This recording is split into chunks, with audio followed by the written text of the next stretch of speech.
ఐటీలో ఎంట్రీ కావాలా? Trainee software engineer గా అజా కోడింగ్ ట్యూటర్ లో 2 వీక్స్ ట్రయల్ పీరియడ్ లో వెంటనే చేరండి. కాంగ్రెస్ పార్టీకి డై హార్డ్ మీరంతా కూడా చెప్పాలంటే ఒకప్పుడు కాంగ్రెస్ పార్టీని ఇక్కడ డై హార్డే కాదు, మీకు మనవి చేస్తా. చెన్నారెడ్డి గారు, స్వర్గీయులు డాక్టర్ రెడ్డి గారు గవర్నర్గా రిజైన్ చేసి వచ్చి నేను లీడర్గా ఇంకో లీడరు నేను ఆయన చూడటానికి వెళ్ళాను. పెడితే ప్రాంతీయ పార్టీ పెట్టుకున్నావా, నువ్వు కూడా బెజవాడ నుంచి కొంతమంది తీసుకురా అని నాకు చెప్పాడు. డాక్టర్ సాబ్, నాకు ఒక లీడర్ని రోజు 10 మంది పొద్దున పూట సాయంత్రం పూట కలుస్తూ ఉంటారు. ఇప్పుడు అది ఎంత కాదు. బ్రహ్మానంద రెడ్డి గారు ఇందిరాగాంధీని డిస్మిస్ చేసి ఆమె ఆయన్ని పార్టీ ప్రెసిడెంట్ చేస్తే ఆయన డిస్మిస్ చేసి ఆడవాళ్ళంతా ఇందిరమ్మ ఏమైపోయింది అని ఏడుస్తున్నారు ఓడల్లో. ఇవి నాకు వచ్చే కబుర్లు. మనం ఆయన ముందు పెట్టి మనం ఎడితే షూర్గా గెలుస్తాం. ఈ ప్రాంతీయ పార్టీ అది ఈ పెద్ద పెద్ద రెడ్లంతా ఆయన కలిశారు. కలిసి అది మళ్ళీ అవి నిన్ను చీఫ్ మినిస్టర్ చేయదు, ఎందుకు ఈ పార్టీ పెట్టొద్దు అని చెప్పని ఆయన పట్టుబట్టారు. కానీ ఆయన నా మాట మీద ఎప్పుడు గురిగా ఉండేవాడు. ఇతను ఏదో యంగ్స్టర్, ఇతను చెప్పింది నిజమవుతాయిందని నమ్మిక ఒకటి ఏర్పడి అరస గారు కర్ణాటక చీఫ్ మినిస్టర్ ఎవరో మనిషిని పంపిస్తే నన్ను ఇంకో ఫ్రెండ్ని భోజనాన్ని పిలిచాడు. ఓ ప్రెస్ ఆయన కూడా పిలిచాడు. భోజనంలో కూడా నేను ప్రపోజల్ ఇదే చెప్పాను. డాక్టర్ గారికి ఏమో ప్రాంతీయ పార్టీ పెట్టు కాదు డాక్టర్ సాబ్, నేను అదే మాట మీద ఉన్నా.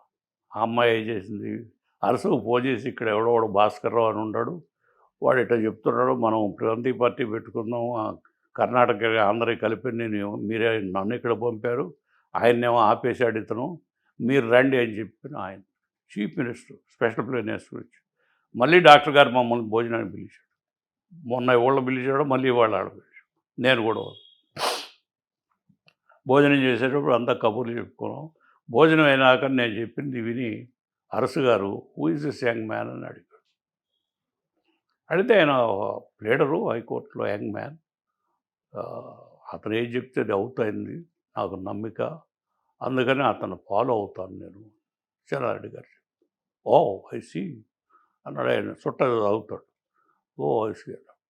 దెన్ ఐ ఇంటర్ఫియర్ అయ్యి చెప్పాను, ఇట్లా ప్రజల్లో ఇట్లా ఉంది, మీరిద్దరూ చీఫ్ మినిస్టర్ లెవెల్ మనుషులు, ఇవాళ ఆల్రెడీ చీఫ్ మినిస్టర్, ఆయన కూడా చీఫ్ మినిస్టర్ లెవెల్ మనిషి, ఇక్కడ మీరిద్దరు పదండి ఢిల్లీకి, మేము కూడా వస్తాం, పోదామని చెప్పని ఢిల్లీకి పోయి విఠల్భాయ్ పటేల్ హౌస్లో కూర్చొని మేమంతా కూర్చొని, శాస్త్రి అని ఉండేవాడు చూసారా ఈనాడులో, కొన్నాడు ఇండియన్ ఎక్స్ప్రెస్కి ఉండేవాడు.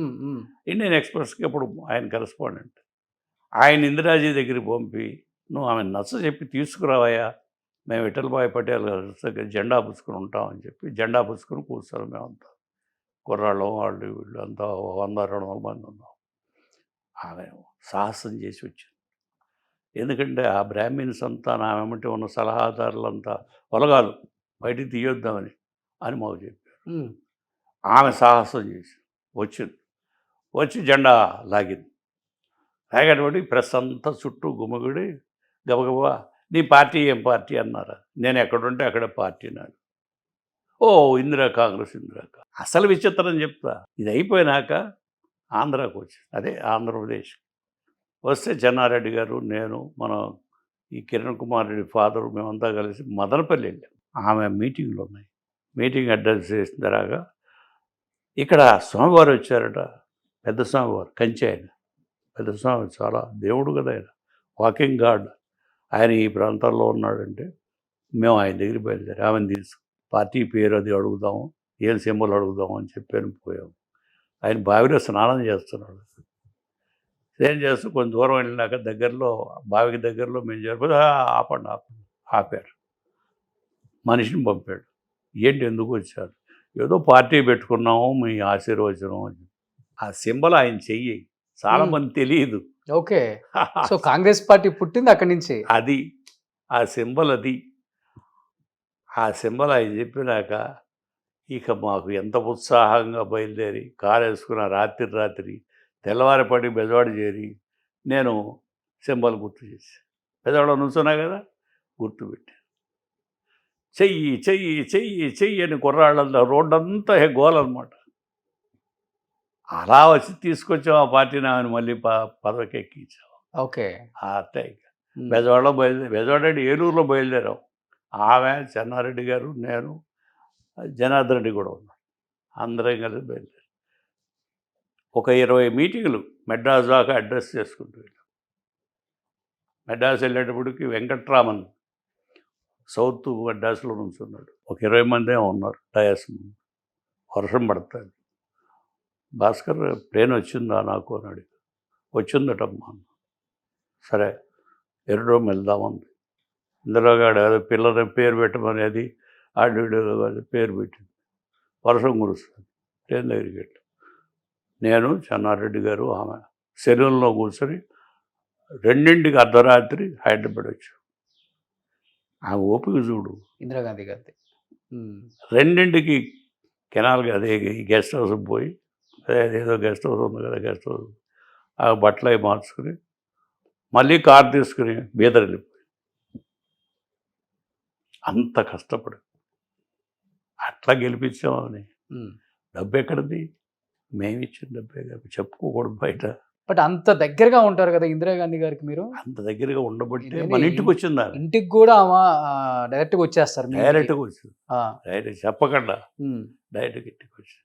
ఉన్న ఆమెని నన్ను, ఆమెకి ఈ పితిరీలు మోసేవాళ్ళు ఉన్నారు. అబ్బా అబ్బా అబ్బా అబ్బా చెప్పటానికి వీళ్ళు. అంత తిన్నాను, మీ ఇద్దరు డిస్టెన్స్ అంత తిన్నాను, ఎంత తిన్నాను. చెన్నారెడ్డి నన్ను కూడా అట్టగా పోటీ చేశారు. ఈ దరిద్రపు రాజకీయాలండి. మరి ఉండగా ఆమె దూరం అయ్యారా మీకు కొంచెం దగ్గరగా? ఆమె దూరంగా ఈ వచ్చి ఈమెకి తెలిసాక నన్ను ఖమ్మంలో నుంచోబెట్టింది ఈమె. ఖమ్మంలో నుంచోమని భాస్కర్ అని చెప్పి కొత్త అయినా సరే ధైర్యం చేసి నుంచున్నా.